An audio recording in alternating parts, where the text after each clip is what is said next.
आज हम मैथ का क्वेश्चन करने जा रहे हैं। फास्टेस्ट ट्रिक कुछ लगाएंगे इसमें। तो पहला क्वेश्चन की तरफ बढ़ते हैं। पहला क्वेश्चन कैसे करना है, देखिए आपको इसमें ही दिक्कत हो सकता है, बाकी तो कुछ है नहीं इस क्वेश्चन में, इस पॉइंट पे। तो इसको कैसे करेंगे, ये दिया है 4/3, इसको मल्टीप्लाई में लिखेंगे, जो नीचे है वो ऊपर आ जाएगा 6 और जो ऊपर है वो नीचे चला जाएगा तो 1। तो 1 को लिख नहीं रहा मैं, तो आगे वैसे ही चलता रहेगा 2 - 1। तो इसको करेंगे 3 × 2 = 6, 4 × 2 = 8, 8 × 2 = 16 और ये 16 - 1 जो है हमारा क्या आ जाएगा 15। तो हमारा आंसर जो है इस पे 15 आ गया। नेक्स्ट क्वेश्चन की तरफ बढ़ते हैं।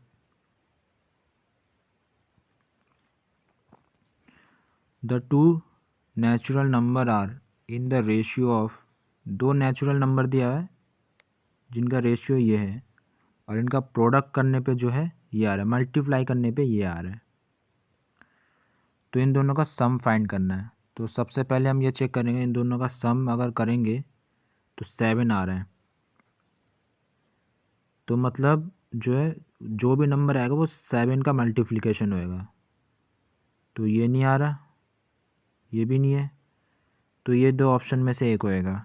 अगर हमारे पास 7 का मल्टीप्लिकेशन जो भी नंबर होता है, एक ही नंबर होता है ऑप्शन में, तो हम सीधा टिक मार के निकलते हैं, लेकिन इसमें पूरा सॉल्व करना पड़ेगा। तो पहला नंबर को मैं 3x ले रहा हूँ, दूसरे को 4x ले रहा हूँ। तो इन दोनों का मल्टीप्लाई करूँगा तो 4 × 3 = 12x² मेरा क्या आ गया। इन दोनों का प्रोडक्ट का वैल्यू क्या दिया है 432। तो इधर से मेरा जो है x² क्या आ गया 12 × 3 = 36, 12 × 6 = 72। तो x का वैल्यू मेरा 6 आ गया। तो इन दोनों का सम फाइंड करना है। तो 4 और 3 7x हो गया है। x का वैल्यू मेरा 6 दिया हुआ है, तो 7 × 6 क्या आ गया मेरा 42। तो आंसर हमारा 42 हो गया, ऑप्शन 4। तो नेक्स्ट क्वेश्चन की तरफ बढ़ते हैं।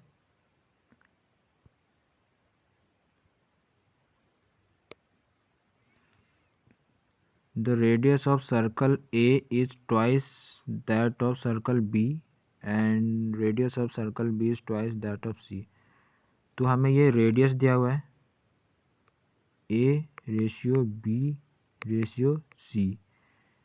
तो इसमें क्या कहता है B जो है C का ट्वाइस है रेडियस। तो C का मैं 1 लिखा, B जो है ट्वाइस है, और जो A है वो जो है B के ट्वाइस है, तो 4 आ गया। तो रेडियस का रेशियो आ गया है। तो हमें इसमें एरिया का फाइंड करना है। एरिया का वैल्यू क्या होता है πr²। तो पाई तो सब में कॉमन है, तो पाई कट जाएगा, खाली हम रेडियस जो है अलग है इसलिए नहीं कट रहा, तो रेडियस का हम स्क्वायर कर देंगे।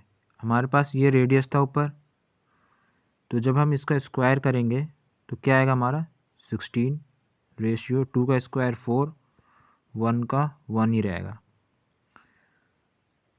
तो ये कौन से ऑप्शन में है, ऑप्शन 1। तो हमारा ऑप्शन ए आंसर आ गया।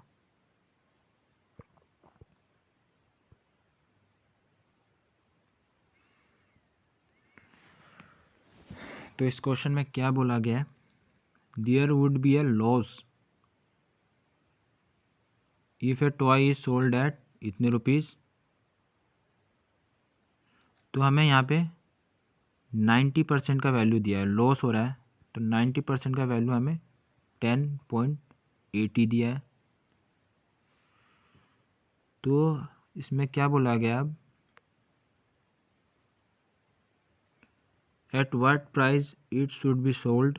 तो हमें 20% प्रॉफिट कौन से प्राइस में होएगा, तो वो फाइंड करना है। तो हमें 120 का वैल्यू फाइंड करना है। 20% प्रॉफिट मीन्स 120 का वैल्यू फाइंड करना है, इसका वैल्यू फाइंड करना है हमें। तो इसका कैसे फाइंड करेंगे, 90% मेरे को इतना दिया हुआ है, तो इसी से मैं 120 का कैसे फाइंड करूँगा। पहले तो ये जो दिया है वो 108, तो जो परसेंटेज है 90% दिया हुआ है मुझे ऑप्शन में, 10% का लॉस है, उसको मैं नीचे लिखूँगा 90% जो दिया है, और जो फाइंड करना है उससे मैं इंटू करूँगा। तो ये कट के जो है हमारा आंसर आ जाएगा 14.40 रुपीज़। तो ये मेरा ऑप्शन किस में है, ऑप्शन थर्ड, ऑप्शन थर्ड में। तो ये मेरा आंसर हो जाएगा।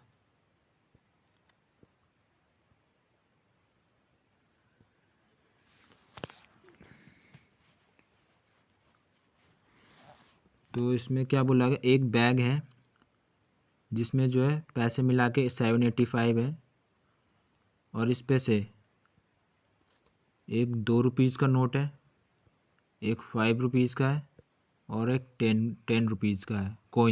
कोइंस है, मतलब 2 रुपीज़ का कोइंस है, 5 रुपीज़ का कोइंस है, और 10 रुपीज़ का कोइंस है। तो ये सब कोइंस मिला के जो है उसका वैल्यू जो है 785 रुपीज़ बनता है। तो मुझे ये फाइंड करना, how many coins of 5 rupees are in the bag. तो 5 रुपये के कितने कोइंस है बैग में।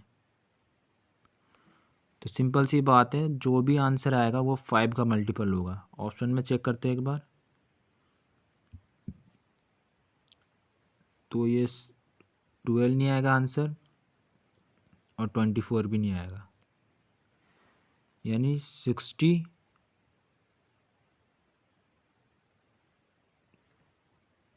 नहीं, इसमें कॉइन है, और इसका जो कॉइन का रेशियो भी तो दिया हुआ है, ये कॉइन का रेशियो भी दिया हुआ है ये।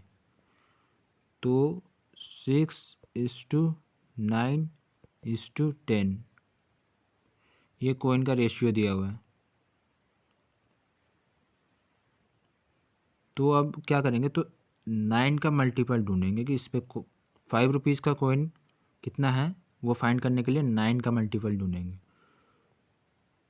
तो 9 का मल्टीपल इस पर कौन है, 16 नहीं है, 12 नहीं है, 24 नहीं है, तो सीधा मल्टीपल क्या आ जाएगा, 45। तो हमारा आंसर 45 हो जाएगा।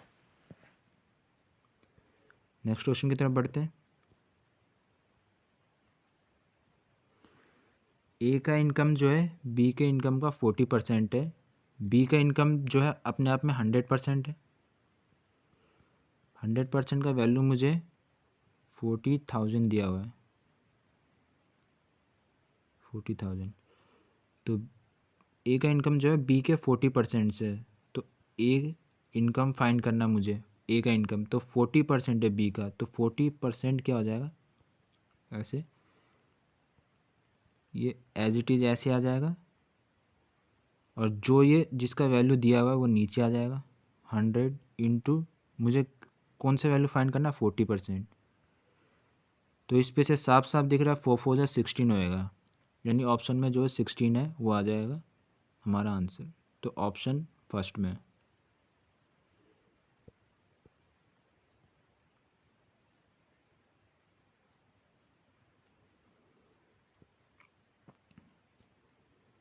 तो हमें ऐसा नंबर फाइंड करना है जो कि 3, 4, 6 और 7 से डिवाइड करेंगे तो ऑलवेज जो इसका रिमाइंडर जो है 2 आना चाहिए।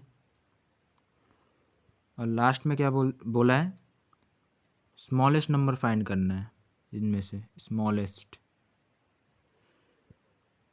तो ये तो हो नहीं सकता, ऑप्शन 4 3 का मल्टीपल है। स्मॉलेस्ट नंबर से चेक करेंगे तो ये 3 का,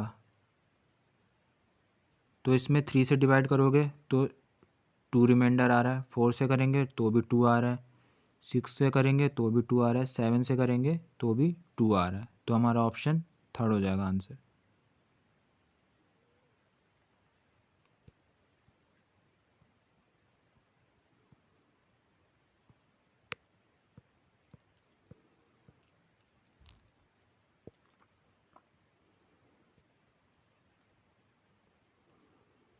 तुम्हारे पास इतने रुपीज़ था, 3 साल में जो है इतने रुपीज़ हो गया, तो रेट ऑफ इंटरेस्ट फाइंड करना है। इस टाइप के क्वेश्चन को क्या करेंगे, 1000 रुपीज़ था, 3 साल में ये हो 1331 हो गया, तो 3 ईयर दिया हुआ है, तो जितना ईयर दिया हुआ है उसका उसी हिसाब से क्यूब रूट करेंगे। 3 ईयर्स का है तो 3 क्यूब निकालेंगे, इसका क्यूब रूट। अगर 2 ईयर दिया होता तो स्क्वायर रूट निकालते। ध्यान से सुनिए, ये 3 ईयर्स दिया है तो हम इस पर क्यूब रूट निकाल रहे हैं। अगर 2 ईयर्स दिया होता तो हम स्क्वायर रूट निकालते। तो ये क्यूब रूट निकालेंगे तो ये 10 का क्यूब होता है और ये 11 का होता है। अब इसके बाद हम क्या करते हैं, इन दोनों का डिफरेंस ले लेते हैं। रेट निकालने के लिए इन दोनों का डिफरेंस 1 आ रहा है, जो हमारा प्रिंसिपल वैल्यू होता है उसको हम नीचे ले लेते हैं 10 और इंटू 100 कर देते हैं। तो ये करेंगे तो हमारा आंसर 10% आ जाएगा। 10%, तो ऑप्शन 1 हमारा आंसर हो जाएगा। नेक्स्ट क्वेश्चन की तरफ चलते हैं। तो इनमें से लीस्ट नंबर फाइंड करना है, जो कि 12, 15 और 24 से जब डिवाइड करेंगे तो रिमाइंडर जो है 5 आना चाहिए। तो इस पे से देखते हैं, ये तो हो ही नहीं सकता। 12 से चेक करते हैं, ये हो ही नहीं सकता, क्योंकि 12 9 जब 108 होता है तो रिमाइंडर 7 आ रहा है। ये तो 12 10 जब कम्प्लीटली डिवाइड हो जाएगा, ये हो नहीं सकता। 12 10 जब 120 होता है, इसमें रिमाइंडर 5 आ रहा है। ये 12 10 जब 120 रिमाइंडर 10 आ रहा है, तो 12 से ही चेक किया तो आंसर 12 से ही आ गया, तो मेरे को आगे करने की ज़रूरत नहीं है। तो ऑप्शन 3 हो गया आंसर, जो कि है 125।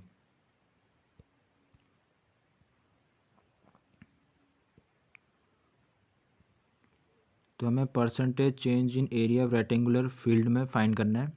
लेंथ जो है इंक्रीज़ हो रहा है पहले 40%, फिर ब्रेथ जो है डिक्रीज़ हो रहा है। तो ऐसे क्वेश्चन को क्या करेंगे, इधर 100 लिखेंगे हमेशा।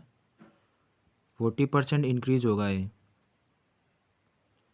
40% इंक्रीज़ हो रहा है तो 140 ये आ गया। अब 140 में जो है 10% डिक्रीमेंट हो रहा है। 140 का 10% 14 होता है, तो 140 में से 14 माइनस करेंगे तो हमारा आ गया 126।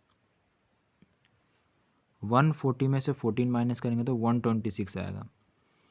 तो अब ये 100 ये रहा इधर और 126 हमारा फाइनल वैल्यू आ गया। तो इन दोनों का डिफरेंस जो भी करेंगे वो हमारा आंसर आ जाएगा। 100 से ऊपर आ रहा है यानी इंक्रीज, कितने का डिफरेंस 26, तो ऑप्शन फर्स्ट आंसर हो गया। नेक्स्ट क्वेश्चन की तरफ चलते हैं।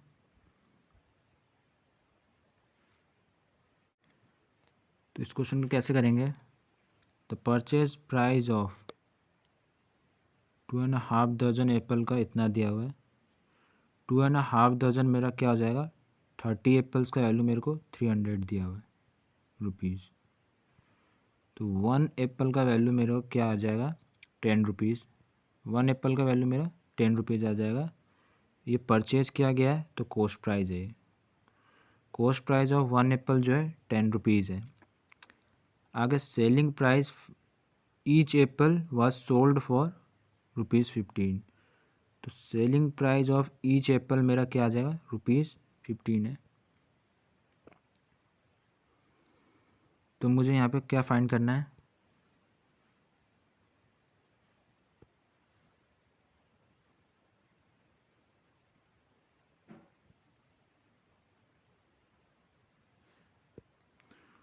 What is the profit percentage. तो प्रॉफिट परसेंटेज फाइंड आउट करना है मुझे। तो इसको कैसे करेंगे, कॉस्ट प्राइस और सेलिंग प्राइस का डिफरेंस 5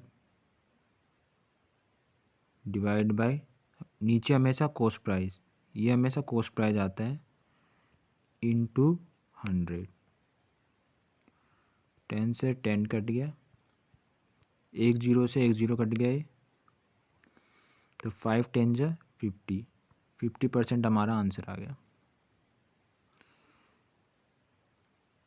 कॉस्ट प्राइस जो है सेलिंग प्राइस से हमेशा कम होएगा, कॉस्ट प्राइस जो है सेलिंग प्राइस से कम होएगा तो हमेशा प्रॉफिट होता है। अगर कॉस्ट प्राइस हमारा ज़्यादा हो जाता है सेलिंग प्राइस से तो हमें लॉस होता है। तो नेक्स्ट क्वेश्चन की तरफ चलते हैं। तो ये लास्ट क्वेश्चन था